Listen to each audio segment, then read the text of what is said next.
Buenas tardes. Seguimos con ese libro Libertad y Tiranía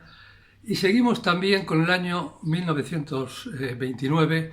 en el que ya vimos que Churchill había perdido el poder. Vimos también en el vídeo pasado dos personajes muy importantes, Oswald Mosley y Diana Mitford, y vamos a continuar un poco con algunos de ellos y también con Churchill y con Hitler, como es lógico.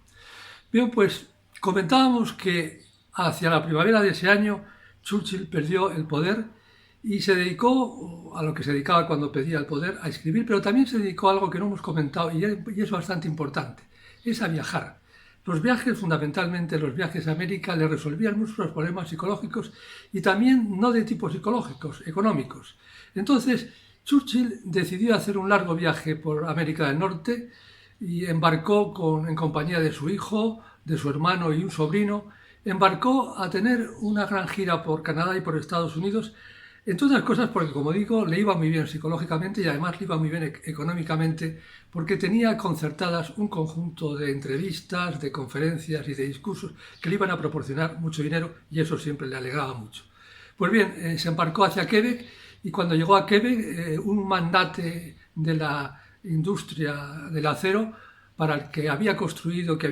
hacía tiempo submarinos por encargo de Churchill cuando era ministro de Marina, puso a su disposición lo que quisiera y entre otras cosas puso todo un vagón acolchado y lujoso en un tren para que pudiese recorrer todo Canadá, desde Quebec a Vancouver, a la otra parte. Y ahí se metió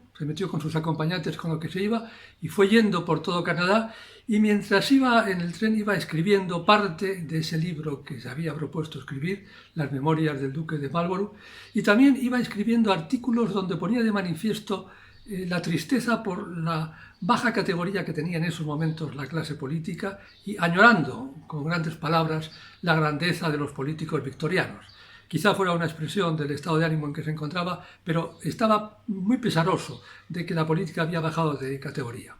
Bien, en ese viaje también se dedicó a hacer unas cuantas cartas a su mujer donde le decía claramente que solamente el cargo de primer ministro es el que ya le llamaba, que después de haber sido 7 veces ministro se sentía, además era la frase textual que empleaba y lo empleó varias veces, se sentía incapacitado para cualquier cargo que no fuera el de primer ministro y mostrando también su tristeza de que si no lograse ese cargo, pues a lo mejor dejaba la política y se dedicaría o se intentaría dedicar a ganar dinero para que pudieran tener una vida mejor que la que habían tenido hasta entonces. Bueno, yo creo que estos eran expresiones de la situación en que se encontraba, porque realmente abandonar la política yo creo que Churchill no lo pensó nunca, al margen de los problemas que tuviera. Tenía una profunda vocación o ambición, como se quiere llamar, pero no lo pensó nunca. Bien, llegados allí a Canadá, dio discursos y conferencias en Quebec, en Montreal, Vancouver, luego bajó a los Estados Unidos, a San Francisco, más abajo todavía al sur estuvo viviendo en el castillo de un magnate de la prensa americana, William Randolph Hearst, magnate de la prensa que le pidió que escribiera para sus propios periódicos. Luego estuvo también en Hollywood con Charlie Chaplin, al que le prometió que le escribiría el guión de una película, en concreto del joven Napoleón, si el propio Charlie Chaplin se dedicase a ser de actor principal, y continuó también en viaje para Chicago y para Nueva York, pues para terminar toda la serie de compromisos que había adquirido. Por aquellas épocas, a pesar de no estar en el poder, Churchill ganaba mucho dinero con la literatura. Es más, haciendo cuentas, en aquel momento estaba ganando entre el adelanto que le habían dado por el libro que estaba escribiendo, por las memorias de Marlborough, entre 3 o 4 artículos que había escrito para una revista importante, y entre los derechos de autor del último tomo de las memorias de guerra que había escrito, estaba ganando en esos momentos 2 veces y media el salario, el sueldo anual de un primer ministro, con lo cual estaba francamente bien en ese aspecto. Y la gira norteamericana y por Canadá y por Estados Unidos le iba yendo muy bien en esa situación. Estuvo también, como digo, en Chicago, y en Nueva York tuvo la desgracia de estar por Nueva York en aquel famoso martes negro en que vio el crack de la bolsa, donde ahí perdió pues más de la mitad de todo lo que había ganado y de todo lo que tenía.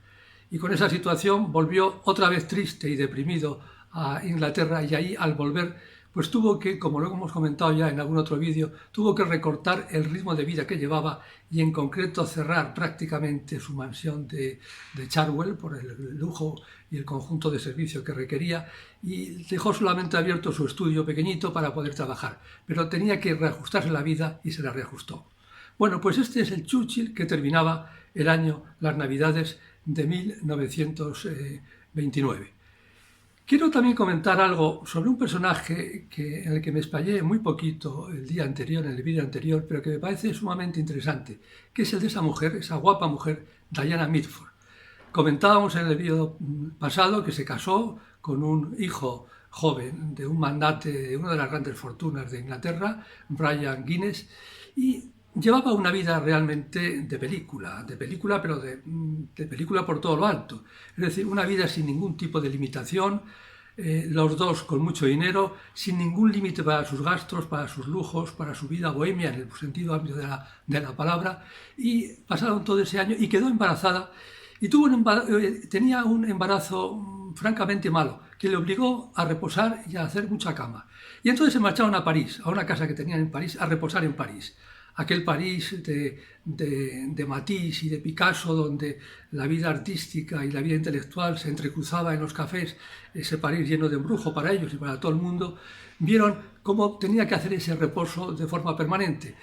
Además, el matrimonio era un matrimonio muy aficionado al teatro, tanto Diana como Brian, su marido, eran muy aficionados, y en Londres iban prácticamente todos los días al teatro, incluso los domingos, cuando no había teatro, porque tenían un club privado que hacían obras especiales a los que ellos acudían. En París Diana no podía ir porque estaba en la cama, y Brian pues fue, pero fue menos. Allí llevaron una vida, como digo, pues de todo lujo, y en aquellas Navidades famosas donde ella estaba en la cama, rodeados de sus amigos, por cierto, amigos antiguos y amigos modernos, porque Diana tenía la virtud de sumar a sus viejas amistades las nuevas amistades que iba adquiriendo de la mano de su marido, que eran amistades sumamente interesantes, todas ellas ricas, ciertamente, pertenecientes a esa clase pudiente, ricas, herederas, muy amigas del arte,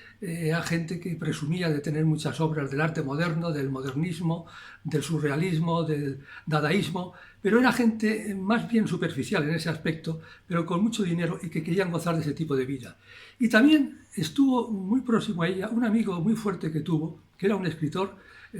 Lytton Strachey, que este es un nombre histórico, que quería servir un poco como de engarce entre esa aristocracia de mucho dinero y ningunas ideas, y esa gente de poco dinero y muchas ideas. Y él quería ser un poco el engarce entre ellos, aunque pertenecía a uno de los dos mundos, pero quería pertenecer al otro. Cito ese personaje porque tuvo un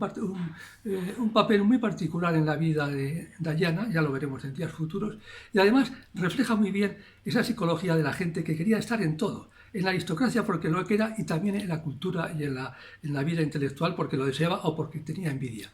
Y estaba también rodeada de muchos de esos jóvenes que se llamaron los Bright Young People, que eran jóvenes de la aristocracia que no habían hecho prácticamente la guerra y que tenían un tipo de vida muy disipado, pero en lo fondo muy amargado, porque eran jóvenes que veían que todo el mundo suyo que querían vivir había ya muerto porque se lo había llevado la guerra mundial que acababa de terminar. En esa situación la cuento con algún detenimiento porque me parece que es sumamente reveladora del tipo de vida, de lujo y sin límite de gasto que llevaban, porque es muy reveladora de lo que luego pasó con ella y lo que luego veremos en días sucesivos. Pero ese contraste me ha parecido siempre sumamente novelesco y, como decía hace unos días, novelesco pero histórico al mismo tiempo, porque no había que inventar nada. Las vidas que estoy contando son vidas reales, históricas. Lo que pasa es que tenían tal contraste que por lo tanto eran vidas muy interesantes de ver. Y terminaba, y con esto terminó, y terminaba también esa Navidad de 1929 con un Hitler en su partido haciendo balance lleno de ilusión y de esperanza. Había conseguido remontar más del 10% en los votos en algunos sitios, había conseguido, recuerdo que lo comentaba hace unos días, aquel municipio de Koburu, donde tenía mayoría absoluta, y su partido empezaba a despuntar y sobre todo tenía esa gran esperanza que se dio en el mes de octubre de ese año, que fue el crack de la bolsa de Nueva York, donde Hitler pensaba que iba a ser una bendición para él, como por desgracia así fue. Bien, pues aquí lo dejamos, continuaremos el próximo día y por hoy muchas gracias y buenas tardes.